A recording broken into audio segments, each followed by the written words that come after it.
C4, the opening move by Italian-American Fabiano Caruana. Who's his opponent here? The one and only Norwegian world number one mongoose Carlsen. What a battle we've got on our hands. This is Cheating Tuesday, as some people call it. Online chess, elite grandmaster tournament, 3 minutes plus 1 second to move, clock times on the left, and it's the 10th of September. Early edition, here we go. Magnus in response, kicking off with e5. What a game this is. Absolute chess genius. d3 now from Fabi, and all these ponies developing into the game. Both players softly nickering as they go. Many top GMs do it. a3 takes away b4. Magnus very sad. He has to put it on d6 now. We see it after this central expansion. It's a Siciliano but with colours reversed. e3, bishop d6 sets up that big bishop pawn seesaw.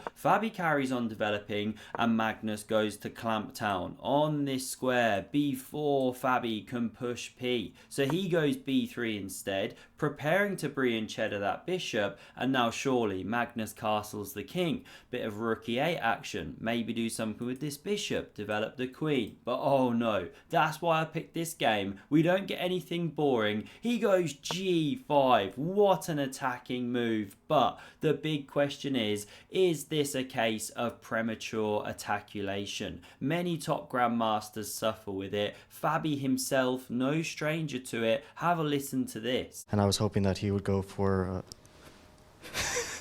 Say it. a premature attack in the game. But I think it was just a boring draw.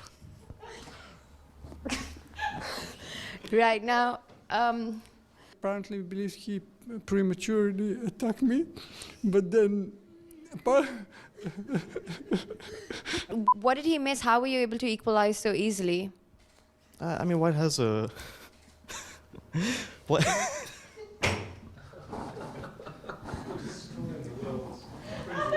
So here we go, Fabi blocks the way with h3 and Magnus just carries on with this attaculation. Now we see bishop b2, and you can't yet go g4 because the rooks are having a stare off. So that's why rook g8. Now the g4 threat is real. So the knight drops back to d2, preemptive strike. Magnus pushes, we get these pawns going into the blender, and g3. Very nice structure. Magnus carries on developing. Look at his minor pieces there, hunkered down, ready to protect the king, and Fabi hits the most explosive square, c4, pressuring that bishop. Does Magnus go queen e7 for example? No. Love his spirit in this game. Picks up another juicer, flies it down the board. Fabi takes with check, pawn recaptures, and now we see the move of d4. Excellent stuff. Opening the center, opening the board for his bishops, and yes, you might have seen this,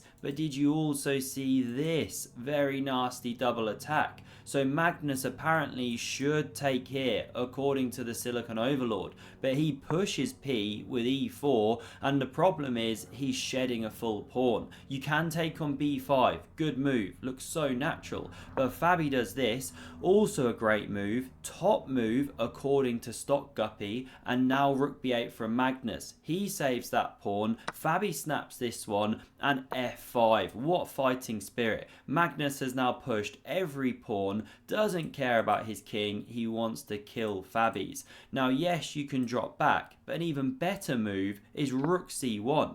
Fabi finds it, the knight under fire, so Magnus now defends it, but not in the right manner. Top move, knight c to e7 apparently, but he goes king d7, that is very ugly. Fabi now has some overpowered moves, as I'm drawing on the board here. He doesn't go for any of them though, he plays a very natural one. His knight's attacked, so he saves it. Can't jump all around here of course. Where to go? This is passive, so he goes here.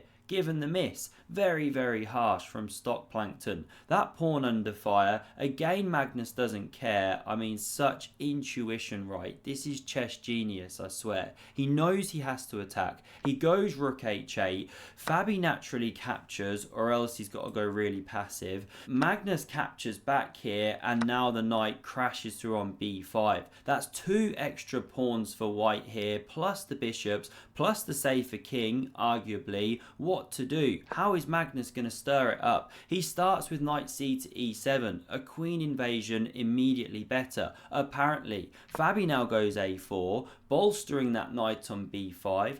Queen h2 comes, and now you have to find this bishop c4 move. Why is it so important? It gives the king breathing room. You know, if this, then this, and you're moving into the defense. If instead this, then there's king d2. You don't have to worry about this kind of thing, or the pawn dropping rather, so the king can run that way. This was the way to go, but missed. Fabi goes bishop a3, counter-attacking. Love the intent and activity, but you have to be concrete at times in chess. A check now comes, forcing the bishop on the defensive, and now can you find the most incredible move in the position to continue the attack? How do you throw more fuel on the fire here? Of course Magnus finds it.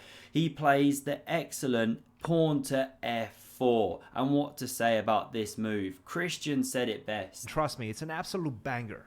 It's a game changer. Now we see e pawn captures. What if g pawn goes? Well, this is the point. You're cracking up that structure. You know, this is now under fire, of course. Plus e3 is getting loose. Apparently white technically still better with king d2, but what counterplay? Low on time. This one was played in the game though. Now we get knife f5, absolute octopus, defensive duties around the king, but also hitting these points. And what's the threat? What are the themes? You know, what if you do absolutely nothing with a rook or something? Well, the point is you can start bursting through here. Pawn takes, queen recaptures with checks. This knight then supports an attack. You can bring a rook to the e-file to lend hand to the attack. All those kind of themes. Even go straight away here in some lines. So Fabi goes queen e2, trying to do some defense here, but now excellence from Magnus. He knows when to switch up the play, slides with rook e8 there, and look at the queen and king.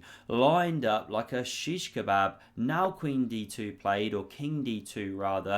The most accurate was apparently taking here. We won't click down that rabbit hole. We're sticking with the game. They're low on time. Magnus drops back with the bishop, opening the attack. And the big problem is, how does the queen stay with the pawn? Answer, it doesn't. It just can't get to any of the squares. So takes on g4 played. Naturally, about to drop a knight, x-raying the king. But Magnus first to the punch with queen takes on f2 check. The bishop blocks the way here, and he carries on attacking. Queen and knight, epic attacking force, especially 2 knights. Bishop could join the party one day. We get king d1, now another check. Magnus humming away, check out my melody, and a few of his fans start bleating at this point. The queen's coming off the board, absolute Magnus-esque move, and now Fabi. Bishop under fire, has to protect it with rook c2, then there's this one, then the game goes on, but he misses it. He goes king f2, and Magnus, of course, just snaps off an entire piece, crushing Fabi as he cracks in his iron calisthenic grip. We now see rook c2 played. Magnus takes on f4, an entire piece ahead by this point. Knight takes on d6, bishop g6, hits the rook, and it's the nail in the coffin. Fabi, low on time, it's where he struggled, just cannot get out of the forking way with rook b2, knight d3. Bang, crash, wallop. Magnus goes to Forktown, population Fabi, game ends. This is how the tournament ended. Hope you enjoyed this one. Smash subscribe if you did. Don't forget to dislike, never share with your friends, and see another epic game of chess. Check out the video on screen. Thanks a lot for watching, and see you soon.